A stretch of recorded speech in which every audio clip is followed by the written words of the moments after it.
किसान यहाँ पे आके बम गोले फेंक देंगे, वो आतंकवादी हैं। उनके ऊपर सुबह से पहले आंसू गैस यूज कर दी गई है, सारे बॉर्डर सील कर दिए गए। क्यों? क्या किसानों को या दूसरी स्टेट्स के लोगों को दिल्ली में आने का अधिकार नहीं है? बातों के चुटकुले बहुत अच्छे लगते हैं, वो मीडिया में अच्छे लगते हैं, रियलिटी कुछ और है। रियलिटी को तो दिखाया भी नहीं जाता है। सबको पता है कानून कैसे पास हुआ था। ध्वनि मत, व्हाट इज दिस ध्वनि मत? किसी को इतनी उम्मीद नहीं थी कि इतना नीचे गिर जाएगी ये सरकार, किसी को इतनी उम्मीद नहीं थी। प्रोग्राम को विफल करने के लिए पहले ही पुलिस आ गई और उन्होंने हमारे प्रोग्राम को आगे नहीं बढ़ने दिया गया। 1% होती है ईवीएम में गड़बड़। इलेक्ट्रॉनिक मशीन कैसे भी हैक कर सकते हैं। जब ये देखे कि हम ऊपर चांद पे गए हुए आदमी से भी बात कर सकते हैं, ये तो एक मशीन है। आप मशीन को हैक नहीं कर सकते। लेकिन किसान आंदोलन का देखिए, हरियाणा में जाके देखिए कैसे रोका जा रहा है। इसलिए संविधान को बचाओ की रट लगी है, क्योंकि मौलिक अधिकारों का हनन हो रहा है। एक आम आदमी आके बोल नहीं सकता है। आप ये बताइए, आज के ही वाक़ये को देख लीजिए। अगर कोई शांतिपूर्वक प्रदर्शन कर रहा है तो ये तो इलीगल नहीं होता है। उससे पहले ही उसको दबा दिया जाता है कि यू विल तो है ना सर, कोविड है, कोविड की प्रिकॉशन रखते हुए हो रहा है ना, कोविड की प्रिकॉशन रखते हुए हो रहा है। उन लोगों के कैसे सारे इवेंट्स हो जाते हैं और इन लोगों के इवेंट्स को कैसे रोक दिया जाता है? उनके सारे इवेंट्स होते हैं। बिल्कुल तानाशाही रवैया है। आप ये बताइए, जो किसान है, आप छोटे से छोटे मुद्दों को देखिए। किसान तो बेचारे कुछ भी नहीं है ना। किसान क्या कर रहे हैं? किसान यहाँ पे आके बम गोले फेंक देंगे, वो आतंकवादी हैं। उनके ऊपर सुबह से पहले आंसू गैस यूज कर दी गई है, सारे बॉर्डर सील कर दिए गए। क्यों? क्या किसानों को या दूसरी स्टेट्स के लोगों को दिल्ली में आने का अधिकार नहीं है? वो जंतर मंतर पर बैठकर अपना शांतिपूर्वक प्रदर्शन नहीं कर सकते? उन्हें करना चाहिए ना, वो करना चाहते हैं। प्रदर्शन करने का अधिकार सबको है। अपने अधिकार, अपनी डिमांड्स रखने का अधिकार सबको है। अपने जो कानून बना दिए, बस हमने जो बना दिया ठप्पा लगा दिया। आप मुझे ये बताइए, सारी मीडिया जानती है, सारा इंडिया जानता है कि कैसे ये कानून बने हैं, क्यों इसको काला कानून कहा जा रहा है। सर, उस किसान से पूछिए जिसकी फसल पड़ी हुई है, ढेर के ढेर पड़े हुए हैं। सरकार कह रही है कि जो लोग आंदोलन कर रहे हैं ये किसान नहीं है, विपक्ष के लोग हैं ये। सर, सरकार को अपने बचाव में कुछ तो करना पड़ेगा ना। मैं खुद किसान फैमिली से बिलोंग करती हूँ और मैंने अपने भाइयों को करते हुए देखा है सर। ठंड हो, गर्मी हो, हर पल वो लोग पूरी उस 6 महीने की फसल के ऊपर वो लोग मुंह धो के रहते हैं और अंत में क्या मिल रहा है? कुछ भी नहीं मिल रहा है। एमएसपी फिनिश कर दी गई है। प्रधानमंत्री कह रहे हैं कि आप लोगों ने गुमराह कर दिया किसानों को। सर, बातों के चुटकुले बहुत अच्छे लगते हैं, वो मीडिया में अच्छे लगते हैं। रियलिटी कुछ और है। रियलिटी को तो दिखाया भी नहीं जाता है। सबको पता है कानून कैसे पास हुआ था। ध्वनि मत, व्हाट इज दिस ध्वनि मत? क्या था ये? इतना अच्छा अगर था तो क्यों नहीं सर्वमत वो हुआ, सिस्टम हुआ? कानून को जो पास हुए हैं, तीनों कानून, उसके तरीके से सर कंप्लीटली तानाशाही है। नो सर, उसका तरीका भी गलत है, वो कानून भी गलत है। सर, छोटू राम जी ने जो 1938 में बनवाए थे, क्या वो गलत थे? वो गलत नहीं थे। जो गलत है उसको प्रूफ करने के लिए सब लोग स्टार्टिंग से स्टार्ट हो गए हैं, बिल्कुल जोर शोर से लगे हुए हैं और किसी लिए कह रहे हैं संविधान बचाइए। अच्छे दिन आएंगे किसानों के इन कानूनों। देखिए ना कितने अच्छे दिन चल रहे हैं पिछले कुछ सालों से। खुद देखिए आप लोग, कितने अच्छे दिन चल रहे हैं। महिलाओं के लिए कितने अच्छे दिन चल रहे हैं। कुछ भी घटना हो जाए, उसकी टोपी घुमा फिरा के उस महिला के परिवार पे डाल दी जाती है। आप किसी केस को उठा करके देख लीजिए। नहीं है जनता के, तो फिर वोट क्यों दे रही है जनता? जीत सर, जनता वोट क्या कहा गया है कि जनता वोट नहीं दे रही है? वाकई ईवीएम हैक है, वाकई कहीं ना कहीं गड़बड़ है। इतने एक तरफा। सर, मैंने आपको बार बार क्या कहा, जनता को सड़कों पर उतरने का अधिकार दिया ही नहीं जा रहा है। क्यों उतरे? वो क्या करे? हाथ काटने वाली स्थिति में है भारत। इमरजेंसी काल में लोग सड़कों पर उतर सकते, तो अभी तो इमरजेंसी लगी नहीं है। 1975 में। सर, एक बात बताइए, कोविड का जितना डर कैसे कम होगा? सर देखिए, हर चीज़ का घड़ा भरता है। अभी कुछ लोग प्रयत्न कर रहे हैं, हाथ से हाथ मिलेंगे। जब ज़्यादा लोग प्रयत्न करेंगे और लोगों की समझ में आ जाएगी ना, तब इसका भी अंत होगा।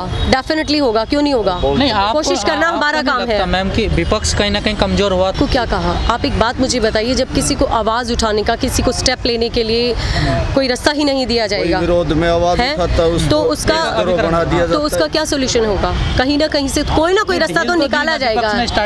स्टार्टिंग से मजबूती। सर, किसी को इतनी उम्मीद नहीं थी कि इतना नीचे गिर जाएगी ये सरकार।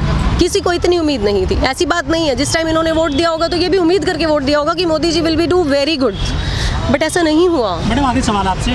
उत्तर प्रदेश में राम मंदिर बनने जा रहा है, तैयारी उसकी हो चुकी है, बन रहा है, तो जो 2022 में चुनाव आ रहे हैं उत्तर प्रदेश में, क्या राम मंदिर का मुद्दा कैश करा पाएगी बीजेपी? सर कोशिश तो पूरी करेगी, वो क्या छोड़ते हैं, उन्होंने क्या तो बिहार छोड़ते में भी हैं? कोशिश करी, मोदी जी ने कहा बिहार में वैक्सीन बांट रहे हैं, बताओ लो। सबसे पहले जी उधर के लोगों को लगेगा, क्यों जी? और दिल्ली और इंडिया में जो स्टेट्स हैं उधर का नहीं है, बिहार में जहाँ तो फ्री मिलेगा ना। सर उन्हें ये पता है कि कहाँ पर चोट मारनी है, ये बात तो सच है, और वो वहीं पर अटैकिंग होती है। नहीं, आपको नहीं अचानक से मुद्दे खड़े हो जाते हैं, इलेक्शंस में अचानक से अलग अलग टाइप के मुद्दे खड़े हो जाते आपको हैं। नहीं लग रहा जैसा जनता चाह रही है बीजेपी सरकार वैसा ही कर रही है? नहीं सर, बिल्कुल भी नहीं है, ऐसा बिल्कुल नहीं। आप मुझे ये बताइए क्यों कंडीशन खराब हुई है दिल्ली में? क्यों दिल्ली में देखिए, बाकी राज्यों में देखिए, क्यों कंडीशन इतनी खराब हो रखी है? क्यों नहीं कोविड पे कंट्रोल किया गया है? जब स्टार्टिंग में दिसंबर में कोविड स्टार्ट हुआ था, उस टाइम पे मैं किसी पार्टी का नाम फिलहाल नहीं लूँगी, लेकिन आप सरकार के लिए बोल रहे हैं ना, उस टाइम पे भी दूसरी पार्टी के कुछ महत्वपूर्ण लोगों ने ये इशारा जता दिया था, फिर भी विदेशियों की ट्रिप रखी गई। नहीं, विदेशियों की ट्रिप रखी गई नहीं जी, अपना हाँ जी, विदेशियों की ट्रिप रखी गई कि नहीं जी हमें स्वागत दिखाना है, दिखा दिया स्वागत, अपने देश का सत्यानाश करके बैठ गए हैं वो लोग। पहले दिन से कह रहे हैं जनवरी से वो कि देश में सुनामी आने वाली है, एक बहुत बड़ा विस्फोटक होने वाला, सरकार चल जाए, लेकिन उनकी बात मानी नहीं, और आखिर वही हो रहा है। तो वही हो रहा है ना, तो वही तो मैं कह रही हूँ, जिस दिन लोगों को यकीन, मतलब ये एक बड़ी दुखद बात है कि लोगों को यकीन आने में टाइम लग रहा है। लोग ना सोशल मीडिया जो हुआ दिखाया जा रहा है ना, उसकी तरफ जा रहे हैं। भक्त ज़्यादा हो गए हैं लोग, अंधभक्त, आई शुड से अंधभक्त। बेटा एक सवाल हो रहा था, मोदी जी प्राइवेटाइजेशन करते जा रहे हैं, निजीकरण करते जा रहे हैं, वो ट्रेन लेकर आए थे कि जो बहुत तेज ट्रेन चलती है तेजस, लेकिन बंद हो गई है वो ट्रेन, प्राइवेट ट्रेन उन्होंने बनाई थी तेजस। मेरी नॉलेज में तो आप बता रहे हैं बंद हो गई है, मैं कह रही हूँ चली कब है? नहीं, चली थी 1 महीना के लिए। ओह सर, नहीं देखे थे आप मुझे एक बात बताइए, ट्रेन का प्राइवेटिज्म होने के बाद गरीब आदमी बैठेगा ट्रेन में? बैठेगा? उसकी टिकट देखिए, उसका प्रोसीजर देखिए। प्राइवेटिज्म के बाद तो आदमी अपने निजी तरीके से चलाएगा ट्रेन को। गरीब आदमी की कहाँ सुन रही है सरकार? अभी तक तो अकल आई नहीं रही ना। कह रही है ना, जब एयर इंडिया हमने चालू करा तो गरीब लोग भी बैठे ना उसमें, उसका हवाला देती है वो। सर हवाले देने में हाथी के दांत दिखाने के और खाने के और हैं यहाँ पे। था दलितों, पीड़ितों, वंचितों के लिए, जो कि गरीबों को बीजेपी और आम आदमी सरकार दिन प्रतिदिन दबाती जा रही है, उसको ऊपर उठाने के लिए डॉक्टर साबुद्दीन राज जी ने ये प्रोग्राम किया था, लेकिन इस प्रोग्राम को विफल करने के लिए पहले ही पुलिस आ गई और उन्होंने हमारे प्रोग्राम को आगे नहीं बढ़ने दिया गया। आपको क्यों लग रहा है कि संविधान खतरे में है आज? संविधान, आप ये देखिए कि बीजेपी सरकार ने जितने भी हमारे क्या नाम है सरकारी महकमे थे, सारे प्राइवेट करते जा रहे हैं। आम आदमी, गरीब आदमी का क्या होगा? ये देखिए, बाबा साहब ने गरीबों के लिए जो SC ST के लिए एक रिजर्वेशन का उन्होंने बनाया था, वो दिन प्रतिदिन खत्म होता जा रहा है। हम नौकरियां नहीं है तो क्या करोगे रिजर्वेशन का? नौकरियां तो हैं, लेकिन उन्हें प्राइवेट किया जा रहा है, तो गरीब आदमी का क्या होगा? सरकार कह रही है निजीकरण कर रहे हैं, उससे सर्विस अच्छी मिलेगी, सुविधाएं अच्छी होंगी और लोगों को अवसर मिलेगा, नौकरियां मिलेंगी। ऐसा कुछ भी नहीं है, ऐसा कुछ भी नहीं है। ये सरकार बिल्कुल झूठ बोल रही है। ये अपने कुछ इनके जो खास मित्र हैं, जो बीजेपी सरकार के हैं, उनके लिए उनको ये सरकारी महकमे बेच दिए हैं। उनके फायदे के लिए गरीब आदमी का शोषण किया जा रहा है, और कुछ भी नहीं, गरीबों की बिल्कुल नहीं है।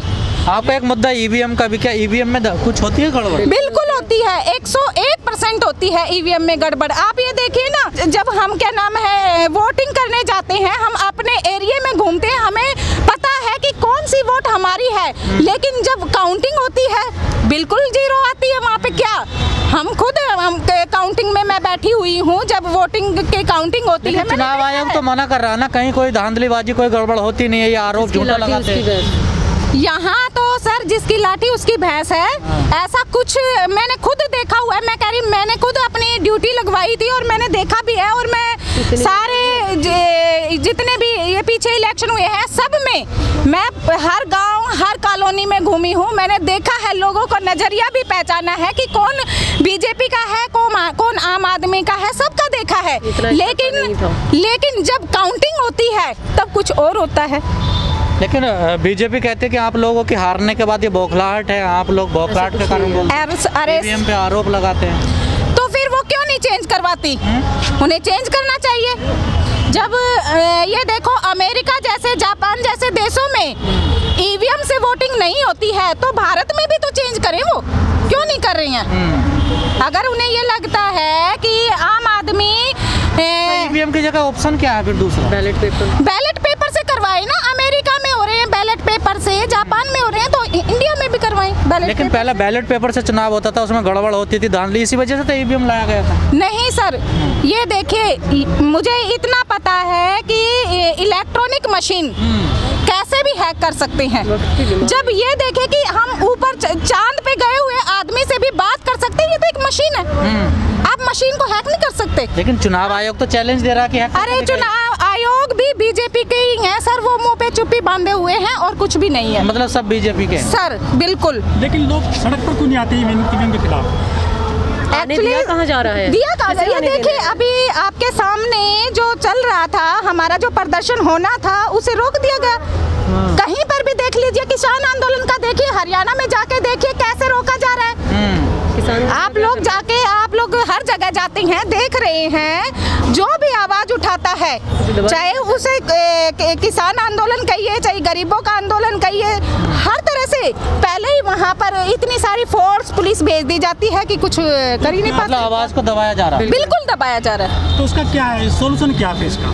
सॉल्यूशन यही है कि जो हमारा संविधान है, बाबा साहब ने लिखा हुआ है, अगर उसको फॉलो किया जाए तो वही हमारे क्या नाम है कुछ भला कर सकता है, क्योंकि जिस तरह से अभी जो चल रहा है वो तो संविधान को खत्म करने पे है। जो सुप्रीम कोर्ट है, जो हमारे देश की हाई कोर्ट है, जो सेशन कोर्ट है, उनको किस तरह से देखते हैं आप? एक्चुअली वो सारे बीजेपी और के ही महामहिम है, उनका कुछ भी अपना वो नहीं है। वो जैसे उनको कहा जाता है आगे, ये सब ऐसा नहीं है। बीजेपी और आम आदमी आजकल हर किसी को खरीदने पे तुला हुआ है।